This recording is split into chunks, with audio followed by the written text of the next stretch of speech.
The person you're about to meet is fascinating. He has danced and performed worldwide on stages all over.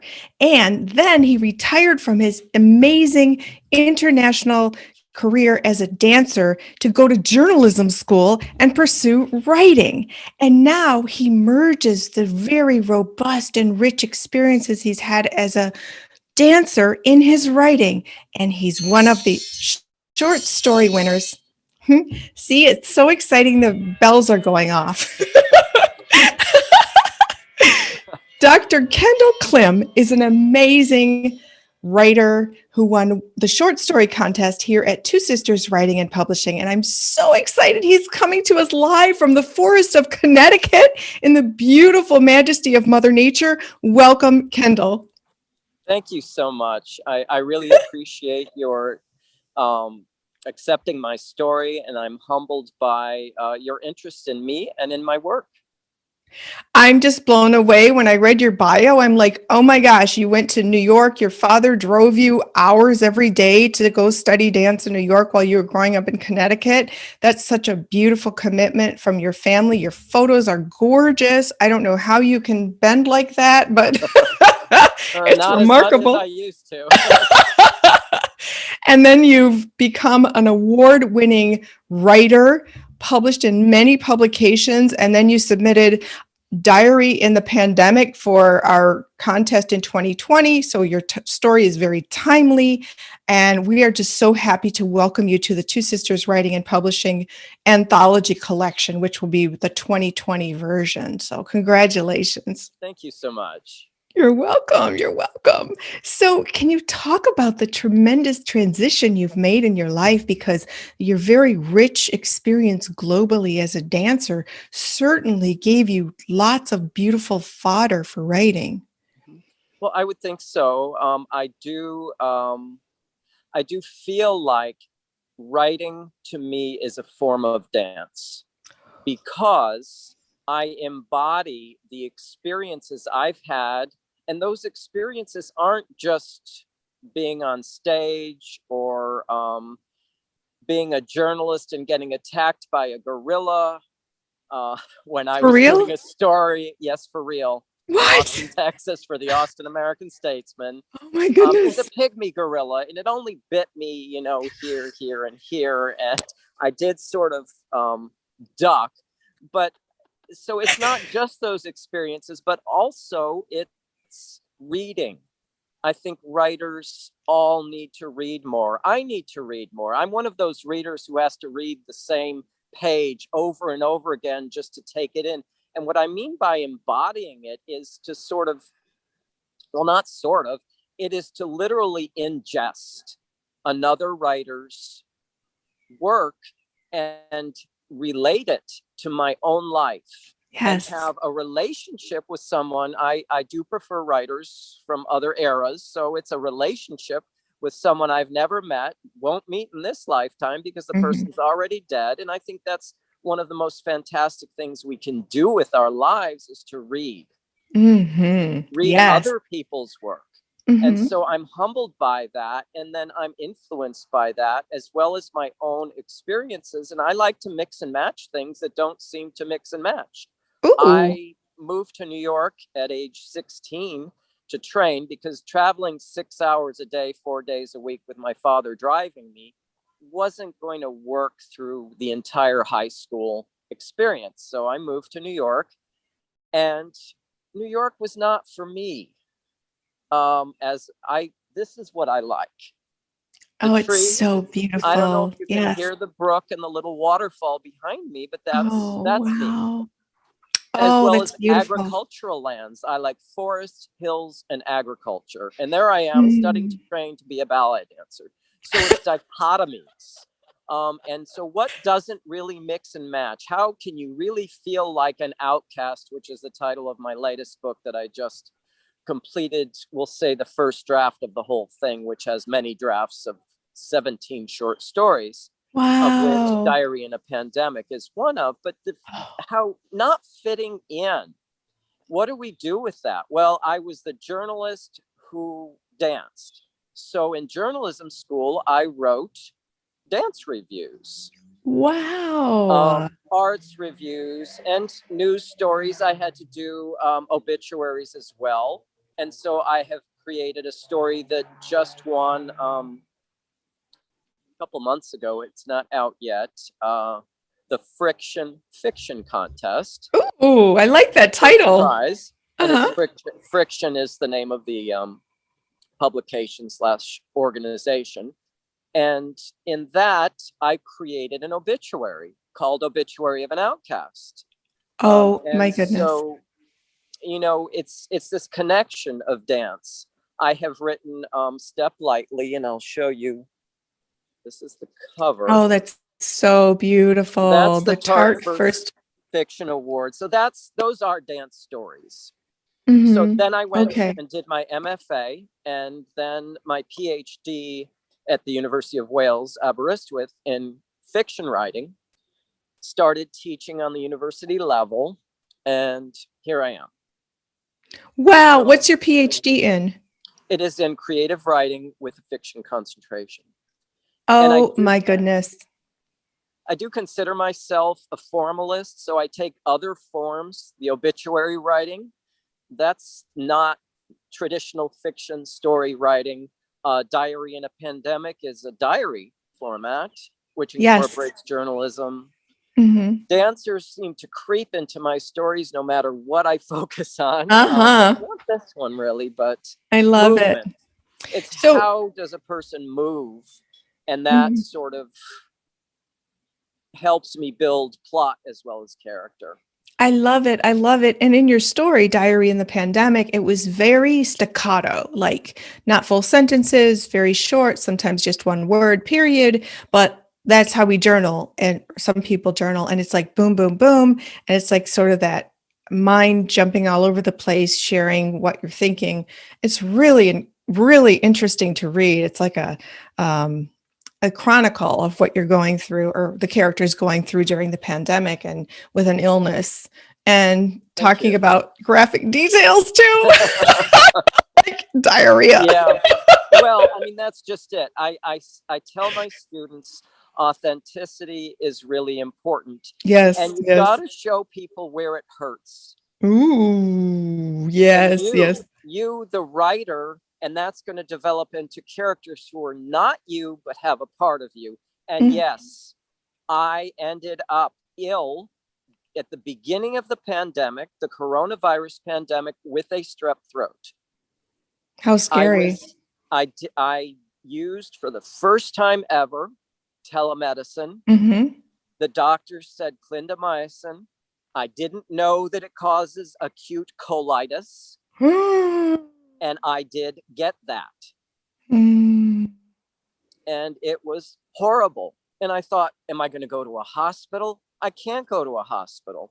And so what am I going to do? So I'm going to write a short story. I have to work on this book anyway, especially since I'm looking for a tenure track position as opposed to a lectureship, which I've had. It's hilarious. That's what we do. We just, move on. Wow, it's so interesting. On my other show, 2 women have recently talked about writing through grief as their therapy, their healing. And writing is such a powerful tool for whatever ails you. That's amazing. You're like, no, I'm not going to the hospital. I'm just going to write. That's awesome. Yes, and I did end up getting a separate antibiotic that did cure the colitis. Oh, good. Wow. But yeah, it's sort of like show people where it hurts. That's where you start. And what's difficult, because this happens in a lot of MFA programs and writing workshops, people get pretentious because, everyone's writing about zombies or whatever. And look, let's use as many thesaurus words as we can. Well, Amy Tan talks about, in one of her essays, she gives a sentence that she wrote when she was at the beginning of her writing career, and every other word was, 7 syllables or something. And she said it was awful. And I think to myself, yeah, that's how I used to write when I was 18. And I had a professor come up to me and say, well, you are so good with the thesaurus. But ... And so when we focus on our pain, our spirituality, the fact that you went on a bike ride today, the fact that I went hiking the other day to a place I hadn't been to in over a year, and saw, oh, this tree is down, and things change even in the woods. And there was a sense of grief about the pandemic, about life, about how many people have died. All of that sort of affected me. Show people where it hurts. Show them your vulnerability. And if you're in a workshop where people are all just showing off, and your vulnerability, if you do show it, people, instead of praising you, criticize you for it. That's why in my workshops, and I guess I am showing off by saying that, not really, I really care about students and writers. We have a rubric in which you don't criticize. Your critical commentary is going to be one of questioning. So when your character fluctuated between being an extrovert and an introvert between page 1 and page 2, was there some reason? Did I not get it? Yes. It's so much nicer than saying your character is really inconsistent. That just makes me want to slap somebody in the face. That's not a positive workshop. Right. Not how to teach writing. It's not how to write. And I've seen people go from writing for hours and hours every day to not writing at all, and just hitting the bottle instead. Oh, and wow. I will not have my students be intimidated. And when I'm in my own workshops with friends or whatever, we have, a certain level of, a moral sort of code that we follow. And I would urge anyone who's involved in a writing workshop, if you find that you are getting to feel less and less confident and beaten down, get out of the workshop. Right. Find another one. Yes, it should be very nurturing. It should be very gentle. As a book coach, I'm very, constructive criticism can be given in a gentle manner. And multiple writers who've been on this show have talked about how their writing circle, their group, their team has been instrumental in their success. So thank you for sharing that. The community is so important. So would you like to read a bit from your story? Sure. I would. And I'm on black bear alert because you said there's bears in those woods. So I'm like totally watching behind you. So people listening to the YouTube video, I had said when I talked to Elizabeth before this call, I said, if you see a black bear behind me, tell me. Because last summer, my mother was she was reading the paper and then she put it down and she closed her eyes, and I'm in the bathroom overlooking this backyard, and I see this gigantic black bear. And I thought, okay, if I go around the corner out the door, the black bear could have attacked her. So I opened the window and I'm screaming at the thing, scared her half to death. And the black bear just kind of looked at me. Excuse me, this is my territory. What are you doing? He just kind of slowly lumbered off as if to say, you certainly haven't scared me, little guy. And so I think, okay, well, I've got a relationship with this bear. It's going to be the same one, because I think I know where they're hibernating in the winter. Underneath the bridge, just at the edge of the property, the brook goes under the road that my parents live on. And this is where I'm staying just for this summer. I don't normally live here, but it is my childhood home. This is the brook behind me where I caught little fish and frogs and went to the Mark Twain house in Hartford and entered the frog jumping contest. Wow, that's awesome. Never having read a single Mark Twain short story or anything else at the age of 14, I might add. But it really led to my reading about Calaveras County and Twain and doing a tour of the home and so on. But anyway, so I will read from Diary in a Pandemic. Great. Day 1, lockdown. Woke up and turned on radio. Phrase deadly virus mentioned 26 times in single broadcast. Words of J-School prof ringing through head. Don't repeat ad nauseum. Different standards these days. Glad to be on furlough. Paper doesn't want good journalists anyway. Might try to freelance. Read news article at breakfast about Christian college that reopened despite warnings about Noroko. And I'm just going to say that Noroko is the virus in this story. Okay, back into my reading. Virus spreading, especially at schools. College president says, God's chosen sons and daughters will survive and spread righteousness. Only the heretics will die.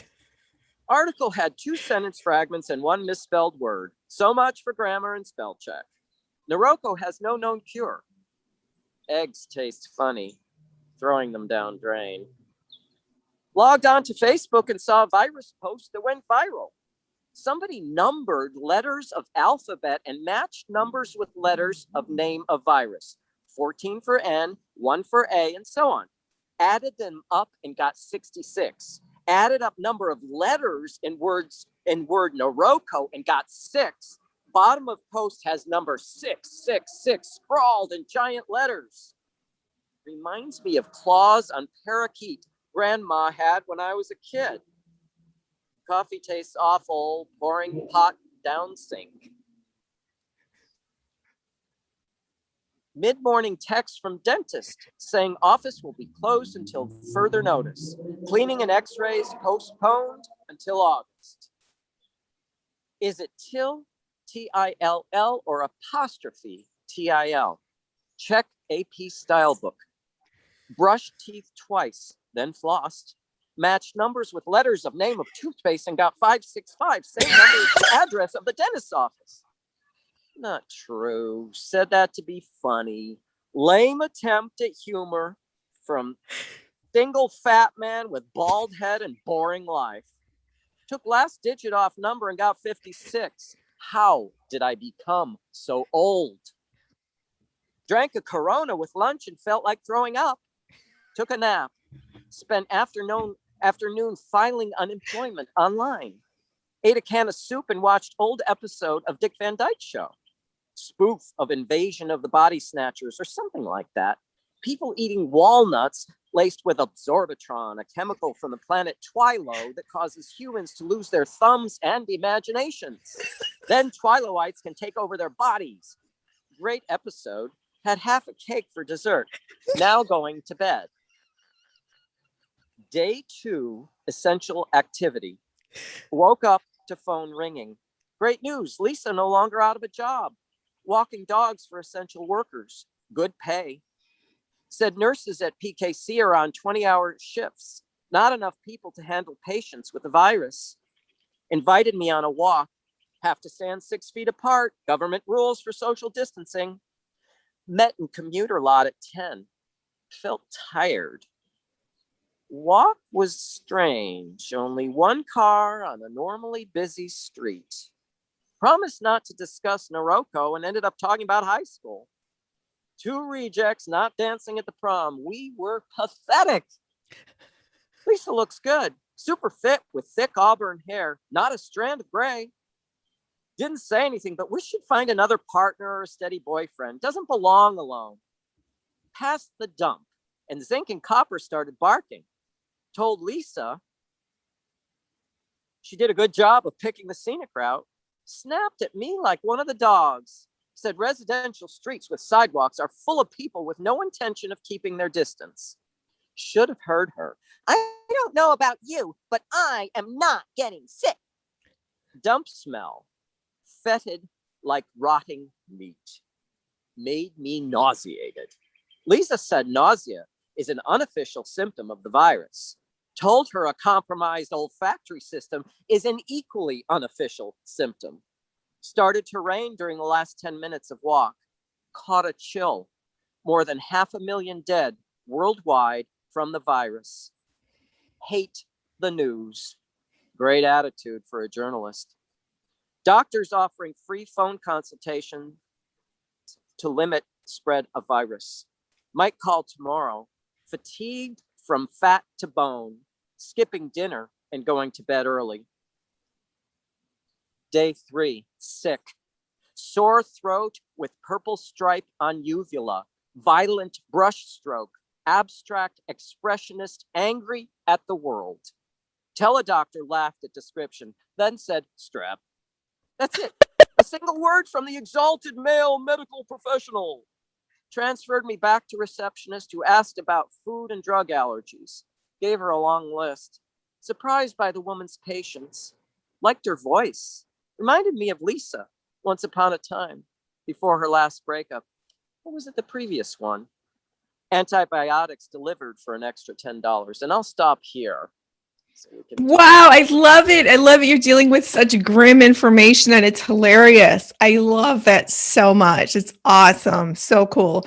And you didn't call it the coronavirus. You call it you're the N Noroko. Noroko, which is corona spelled, it's a jumble of the word corona. Oh, it has all the same letters because someone really did send me a post in which the corona plus the whatever I just said in the story adds up to 666.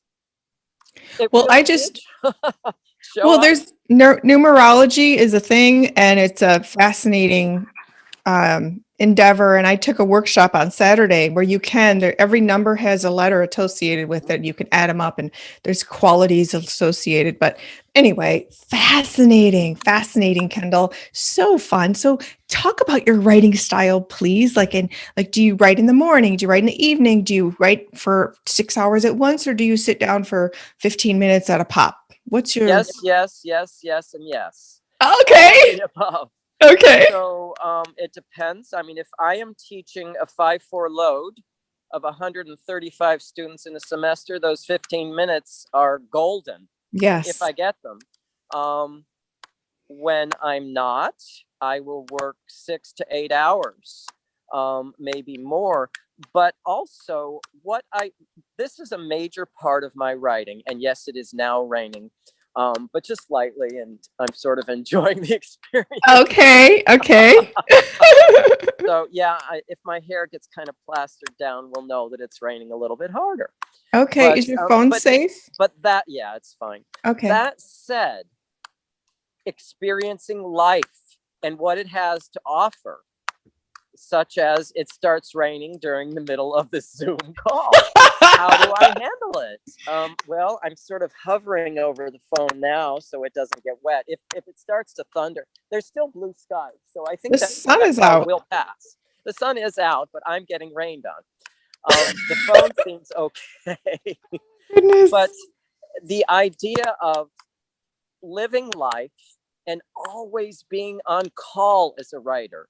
If you work at McDonald's through the drive-through, you are writing, meaning that some odd person who doesn't have change, or there's a child in the car who screams something or whatever, it's all fodder for your writing.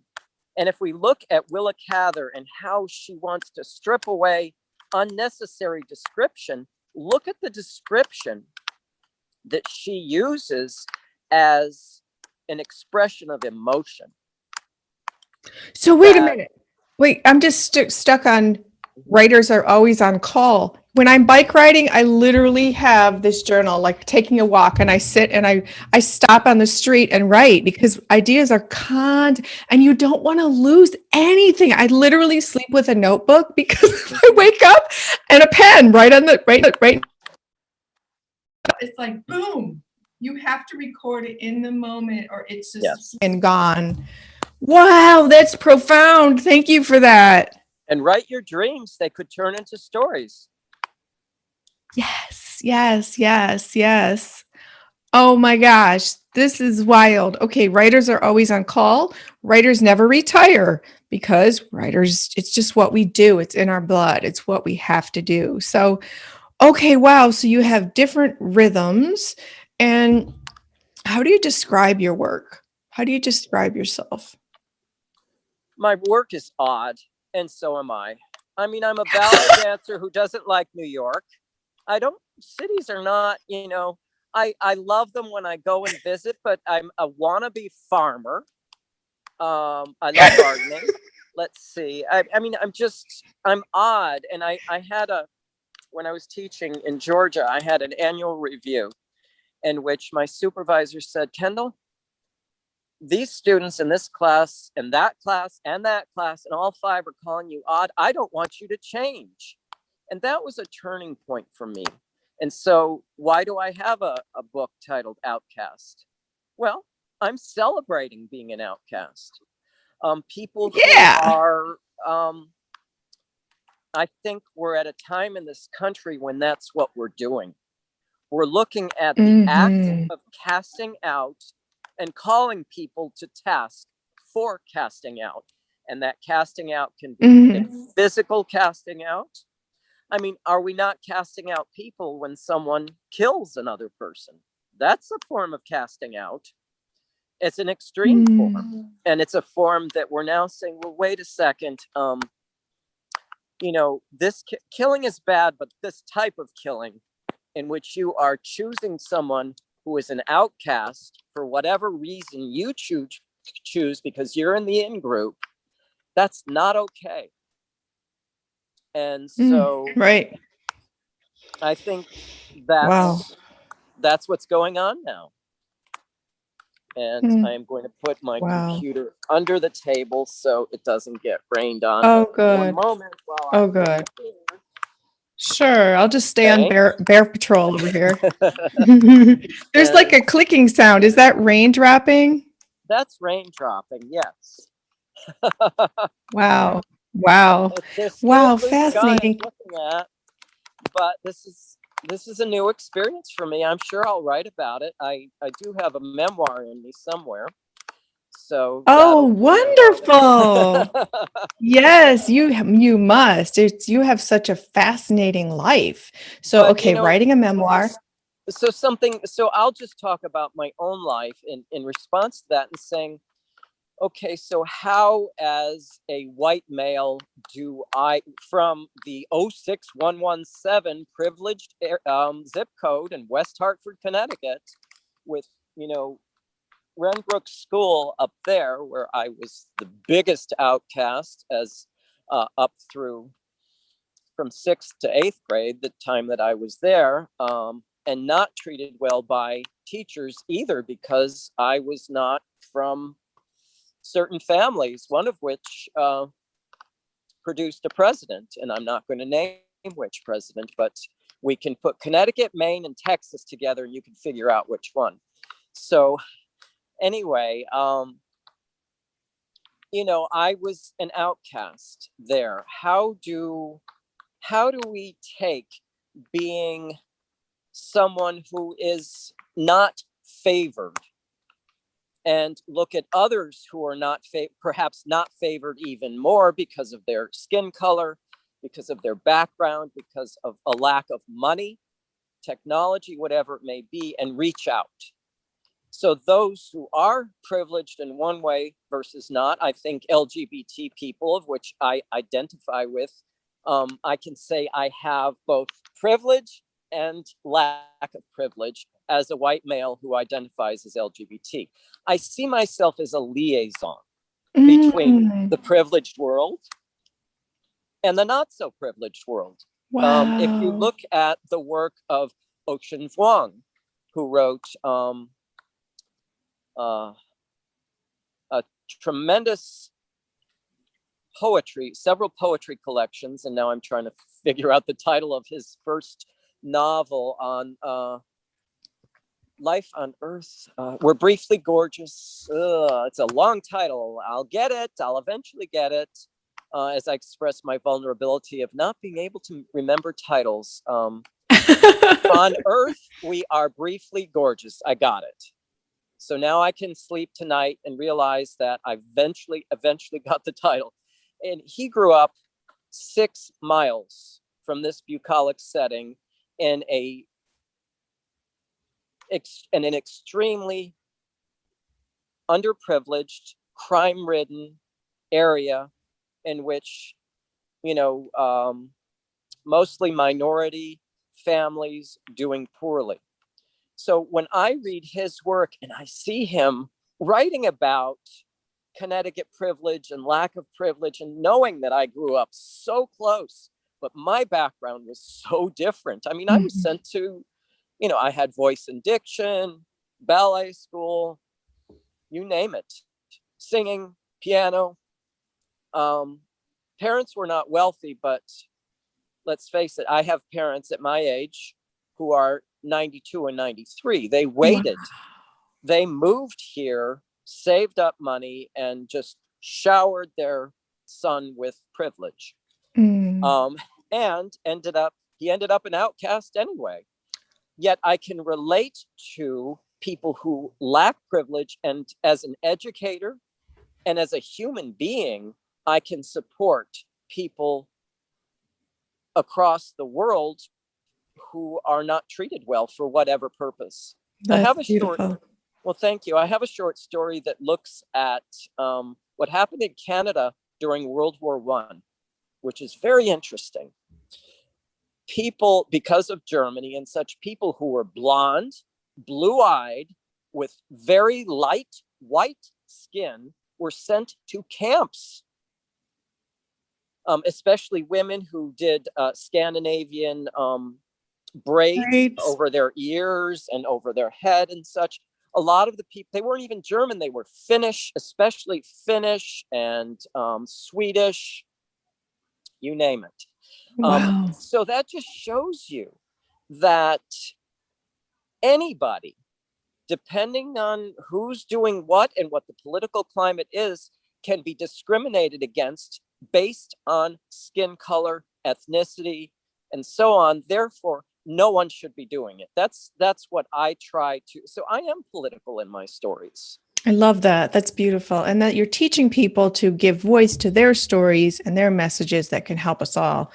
Dr. Kendall Klym, I am so honored to interview you. You are an amazing person. You're so inspiring. I love your style. I'm so glad the bear didn't show up. It stopped raining. Yay! Although I am slightly freezing, but I'm warming up a little bit. No. Oh, so your story, Diary in the Pandemic, which we had the honor of hearing you read, which is hilarious, very fun, is going to be in the 4th annual International Anthology of our short story winners, who's here at Two Sisters Writing. So that will be coming up in the future.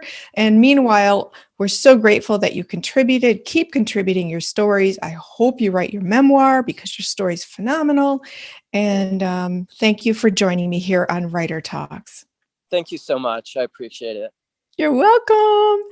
And thank you, all of you, for joining us tonight when you got to meet Dr. Kendall Klym to hear him read from his winning story and hear about his fascinating life, his writing experiences, and his perspective as an outcast, which is fascinating and a lesson for all of us. So please do go to twosisterswriting.com, join our contests, enter your stories. You can get published in our international anthologies that we publish every year. You can be interviewed on Writer Talks here with me, Elizabeth Ann Atkins. Love talking about writing, love celebrating and showcasing writers like Dr. Kendall Klym. Super fun. It's just our passion, and writing is a calling. You're always on call. I love that so much. So all of you, please do subscribe to the channel, like this video with a thumbs up, and also go to our website, check out all the cool stuff that we do. You can order our anthologies and read all the winning stories from around the world. And remember, happy writing and happy reading. We'll see you next time. Bye. Bye.